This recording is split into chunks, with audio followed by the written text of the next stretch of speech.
That's my quick comment. Bangladesh सरकार ने असम की पुशबैक पॉलिसी का कड़ा विरोध किया है। ढाका ने इसे एकतरफा और अंतर्राष्ट्रीय कानूनों के खिलाफ बताया है, जिससे कूटनीतिक तनाव बढ़ गया है।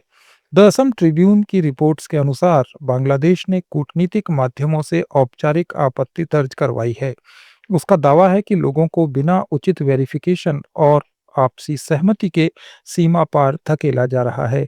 इससे पहले 2025 में भी पहलगाम हमले के बाद ढाका ने इसी तरह की चिंताएं जताई थीं, जहां सीमा सुरक्षा बलों ने कई मामलों में लोगों को एक्सेप्ट करने से मना कर दिया था और ये लोग नो मैंस लैंड में फंस गए थे। ये विवाद दरअसल असम के मुख्यमंत्री हिमंता बिस्वा शर्मा की आक्रामक नीति से जुड़ा है, जो इस साल और तेज हो गई है। शर्मा ने 1 जनवरी को घोषणा की थी कि विदेशी न्यायाधिकरण की ओर से घोषित किए जाने के बाद केवल 1 सप्ताह के भीतर लोगों को वापस भेज दिया जाएगा और इसके लिए किसी प्रत्यावर्तन संधि की जरूरत नहीं होगी। उन्होंने इमिग्रेंट्स अधिनियम 1950 को फिर से लागू किया, जिसके तहत जिला अधिकारियों को सीधे निष्कासन का अधिकार मिल गया। द हिंदू की एक रिपोर्ट के अनुसार शर्मा ने कहा था कि हमें ढाका के साथ किसी संधि की आवश्यकता नहीं है। आंकड़ों के अनुसार पिछले 3 महीनों यानी अक्टूबर से दिसंबर के बीच 2000 से ज्यादा अवैध प्रवासियों को सीमा पार वापस भेजा गया। रिपोर्ट्स के अनुसार 2025 में बड़े पैमाने पर ऐसे अभियान चलाए गए, जिनमें दिसंबर 2025 में नौगांव कार्बी आंगलांग क्षेत्र से 19, 31 दिसंबर 2025 को 18, जनवरी 26 में 14 और जनवरी 26 में ही 4 जत्थों में लोग वापस भेजे गए। मुख्यमंत्री शर्मा ने 31 दिसंबर को एक्स पर लिखा था कि 2025 में बड़े पैमाने पर वापसी करवाई गई, 2026 में ऐसे और प्रयास होंगे। असम आपका प्रजनन स्थल नहीं है। अखबारों के अनुसार 2026 में 10,000 से 50,000 तक निष्कासन का वार्षिक लक्ष्य रखा गया है। असम के मुख्यमंत्री की ताज़ा सोशल मीडिया पोस्ट्स में घुसपैठियों को वापस भेजने और ये कहने का जिक्र मिलता है कि हम तुम्हें ढूंढ कर निकालेंगे। उन्होंने 14 जनवरी को लिखा कि असम में जिन बातों का हम जश्न मनाते हैं वे हैं बिहू, पूजा और पुशबैक। बांग्लादेश का विरोध मुख्य रूप से इस प्रक्रिया की खामियों को लेकर है। कई मामलों में सीमा सुरक्षा बलों ने लोगों को एक्सेप्ट करने से मना किया। बीबीसी की रिपोर्ट में बताया गया कि कई लोग नो मैंस लैंड में फंस कर रह गए, जिन्हें भुखमरी का सामना भी करना पड़ा।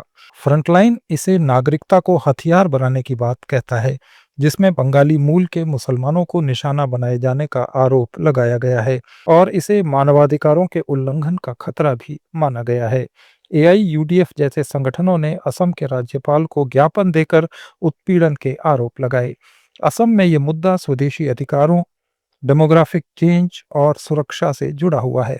शर्मा इसे असम समझौते की भावना से जोड़ते हैं, जिसमें 24 मार्च 1971 की कट ऑफ की तारीख तय की गई थी। अतिक्रमण हटाने के अभियानों से लाखों बीघा जमीन वापस ली गई, लेकिन प्रशांत भूषण जैसे आलोचकों ने इसे सांप्रदायिक आधार पर निशाना बनाना बताया है।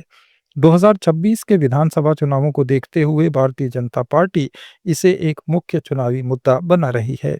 ये मामला भारत और बांग्लादेश की 4096 किलोमीटर लंबी सीमा के लंबे इतिहास से जुड़ा है, जहां आपसी समन्वय की कमी रही है। विदेश मंत्रालय ने सत्यापन के मामलों को तेज करने की बात कही थी, लेकिन इसकी प्रगति धीमी है।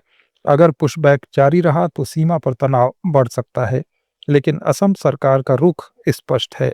असम में आपका समय पूरा हो चुका है। असम की पुशबैक पॉलिसी अब केवल एक प्रशासनिक कार्रवाई नहीं, बल्कि भारत बांग्लादेश संबंधों, मानवाधिकारों और घरेलू राजनीति का बड़ा सवाल बन चुकी है।